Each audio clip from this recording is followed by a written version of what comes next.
তলার মাটি যখন হঠাৎ করে কেঁপে ওঠে তখন ঠিক কী ঘটে? এই যে কাঁপুনিটা আমরা অনুভব করি, এর উৎস খুঁজতে গেলে আমাদের একদম পৃথিবীর কেন্দ্র পর্যন্ত চলে যেতে হবে। ভূমিকম্পের পেছনের বিজ্ঞানটা একটু সহজ করে জেনে নেওয়া যাক।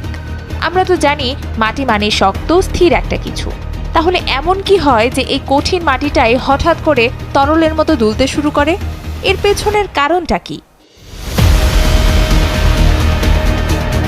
খুব সহজভাবে বললে ভূমিকম্প হলো পৃথিবীর ভেতরের দুটো বিশাল পাথরের খণ্ড বা ব্লকের হঠাৎ করে পিছলে যাওয়া। আর এই পিছলে যাওয়ার ধাক্কায় বিপুল পরিমাণ শক্তি বেরিয়ে আসে, যা পৃথিবীর উপরিভাগে কাঁপুনি তৈরি করে। ভূমিকম্প নিয়ে কথা বলতে গেলে তিনটি শব্দ বারবার আসবে। প্রথমটি হলো ফল্ট। ফল্ট হলো সেই ফাটল যার গা ঘেঁষে পাথরের ব্লক দুটো নড়াচড়া করে। দ্বিতীয়টি হলো হাইপোসেন্টার। হাইপোসেন্টার হলো মাটির অনেক গভীরে থাকা সেই জায়গা যেখান থেকে ভূমিকম্পের শুরু। আর হাইপোসেন্টারের ঠিক সোজাসুজি ভূপৃষ্ঠের উপরের বিন্দুটাকে বলা হয় এপিসেন্টার। এখানেই আমরা সবচেয়ে বেশি কাঁপুনি অনুভব করি।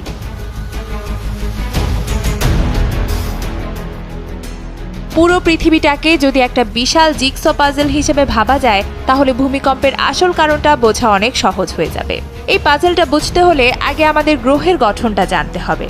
পৃথিবীর একদম কেন্দ্রে আছে কঠিন ইনার কোর, তাকে ঘিরে আছে তরল আউটার কোর, এরপর রয়েছে বিশাল একটা স্তর না ম্যান্টেল, আর আমরা বাস করি একদম বাইরের পাতলা আর ভঙ্গুর স্তরটার ওপর, যেটাকে বলে ভূত্বক বা ক্রাস্ট। ম্যান্টেলের উপরের দিকের অংশ আর ভূত্বক এই দুটো মিলে তৈরি হয়েছে লিথোস্ফিয়ার। কিন্তু মজার ব্যাপার হলো এটা কোনো স্তর না, এটা আসলে বিশাল বিশাল কিছু ভাঙা টুকরো, অনেকটা পাজলের মতো। এগুলোকে বলে টেকটনিক প্লেট। আর এই প্লেটগুলো কিন্তু স্থির নয়, এগুলো সারাক্ষণ নড়াচড়া করছে।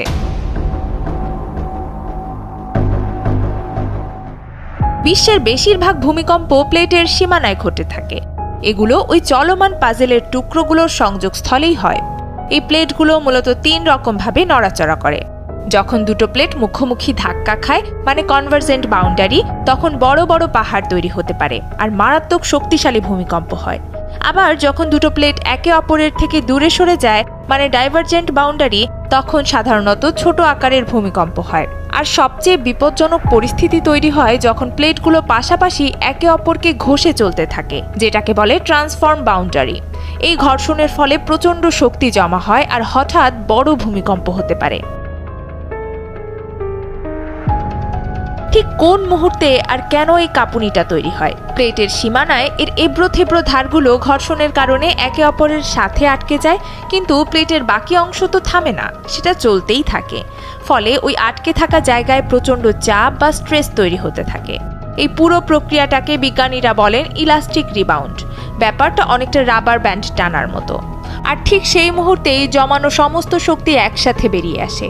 এই যে শক্তিটা বেরিয়ে এলো, এটা ঠিক যেন শান্ত পুকুরের ঢিল ছুড়লে যেমন ঢেউ ছড়িয়ে পড়ে, সেভাবেই ভূগর্ভের ভেতর দিয়ে চারদিকে ছড়িয়ে পড়তে থাকে। এই তরঙ্গগুলোকেই আমরা বলি সিসমিক ওয়েভস। এটাই যখন ভূপৃষ্ঠে এসে পৌঁছায়, তখন আমরা কাঁপুনিটা অনুভব করি। কিন্তু বিজ্ঞানীরা এই অদৃশ্য তরঙ্গগুলোকে কিভাবে পড়েন, মানে ভূমিকম্পের কেন্দ্রটা তারা খুঁজে বের করেন কিভাবে? ভূমিকম্পের শক্তি ছড়িয়ে পড়ে মূলত কয়েক ধরনের সিসমিক ওয়েভের মাধ্যমে। এর মধ্যে সবচেয়ে আগে আসে পি ওয়েভ, তারপর এস ওয়েভ। পি ওয়েভ কঠিন তরল সবকিছুর মধ্য দিয়ে যেতে পারে, কিন্তু এস ওয়েভ শুধু কঠিন পদার্থের মধ্য দিয়ে যেতে পারে। বলা যায় পি ওয়েভ হলো বিদ্যুৎ চমকের মতো, আর এস ওয়েভ মেঘের গর্জনের মতো। পি ওয়েভ দ্রুত গতিতে আগে এসে পৌঁছায় আর মাটি প্রথমবার কাঁপে, ঠিক যেমন আমরা মেঘ ডাকার শব্দের আগেই বিজলির ঝলকানিটা দেখতে পাই। তাহলে মূল সূত্রটা কি? মূল সূত্রটা হলো এই পি ওয়েভ আর এস ওয়েভ এক জায়গায় পৌঁছানোর সময়ের যে পার্থক্য, সেটাই বিজ্ঞানীদের ভূমিকম্পের উৎসটা কত দূরে তা মাপতে সাহায্য করে। কিন্তু শুধু দূরত্ব জানলে তো হবে না, সঠিক জায়গাটাও তো জানতে হবে। এর জন্য বিজ্ঞানীরা ট্রায়াঙ্গুলেশন পদ্ধতি ব্যবহার করেন। ধরুন একটা সিসমোগ্রাফ স্টেশন ভূমিকম্পে দূরত্ব মেপে একটা বৃত্ত আঁকলো। এর মানে এপিসেন্টারটা ওই বৃত্তের উপর যে কোনো জায়গায় হতে পারে। এরপর দ্বিতীয় স্টেশন যখন তার দূরত্ব মেপে আরেকটা বৃত্ত আঁকে, তখন সম্ভাব্য অবস্থান মাত্র দুটো বিন্দুতে নেমে আসে। আর সবশেষে তৃতীয় স্টেশন যখন তার বৃত্তটা আঁকে, তখন তিনটে বৃত্ত একটা মাত্র বিন্দুতে ছেদ করে, আর সেটাই হলো ভূমিকম্পের নিখুঁত এপিসেন্টার। এত কিছু জানার পর আমাদের মনে স্বাভাবিকভাবেই সবচেয়ে বড় প্রশ্নটা আসে, এত বিজ্ঞান, এত প্রযুক্তি দিয়ে কি আমরা ভূমিকম্পের পূর্বাভাস দিতে পারি? সোজা কথায়, বিজ্ঞান কি আমাদের বলতে পারে যে পরবর্তী ভূমিকম্পটা ঠিক কবে, কোথায় হবে? উত্তরটা খুবই স্পষ্ট, না। আর এটা শুধু কোনো একজনের মতামত নয়, এ বিষয়ে প্রায় সব বিজ্ঞানীরাই একমত। তারা পূর্বাভাস দেওয়ার জন্য অনেক রকম পদ্ধতি নিয়ে গবেষণা করেছেন, কিন্তু কোনোটাতেই নির্ভরযোগ্যভাবে সাফল্য আসেনি। বিজ্ঞানীরা এটা বলতে পারেন যে কোনো একটা নির্দিষ্ট ফল্টে ভবিষ্যতে আবার ভূমিকম্প হবেই, কিন্তু তারা এটা বলতে পারেন না যে সেটা ঠিক কখন হবে।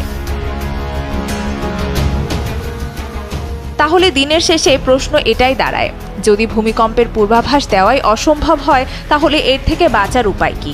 আমাদের হাতে একটা মাত্র উপায় আছে, অর্থাৎ প্রস্তুতি। আর এই প্রস্তুতির মধ্যে রয়েছে শক্তিশালী বিল্ডিং কোড মেনে ভবন নির্মাণ, ভূমিকম্প সহনীয় অবকাঠামো তৈরি আর সাধারণ মানুষের সচেতনতা বাড়ানো।